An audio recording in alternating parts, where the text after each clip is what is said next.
కయ్యల్లో నడిచి వచ్చే లోపల ప్యానం పోతా ఉండదే. రే పెద్దడా, ఏమినైనా అటు చెట్టు కిందికి రానైనా మాట్లాడాలా. ఏమయ్యా?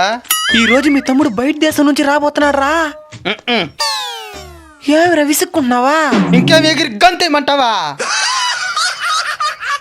ఏమిరా పరీక్షలో నాకు వచ్చిన 50, వాడికి వచ్చిన 50,000. వాడు నేను చదువుకోమని బయట దేశం పంపించినవా, నన్నేమో చదువు అనిపించాను. ఏదో తేడాగా ఉందేంటి? రే నాయనా, ఏదైనా ధర్మం ప్రకారం మాట్లాడాలా. ఎవరికి ఎక్కువ ర్యాంక్ వస్తే వాళ్ళు బాగా చదువుతున్నట్టు కాబట్టి వాడిని చదివించినా. నీకొచ్చిన ర్యాంక్ ఎంత? 50. ఓడికొచ్చిన ర్యాంక్ ఎంత? 50,000. న్యాయం ఉండాలరా. నాకు అర్థం కాలేదు సార్. పోయో ఎర్రి పప్ప. ఏమనైనా ఎవరికి ఎక్కువ మార్కులు వస్తున్న వాళ్ళకి తక్కువ ర్యాంక్ వస్తుంది, తక్కువ మార్కులు వచ్చిన ఎక్కువ ర్యాంక్ వస్తుంది. అయితే ఊరంతా స్వీట్లు కూడా పంచినైనా. ఊరంతా నా కోసం పంచుతున్నాం అనుకున్నారు.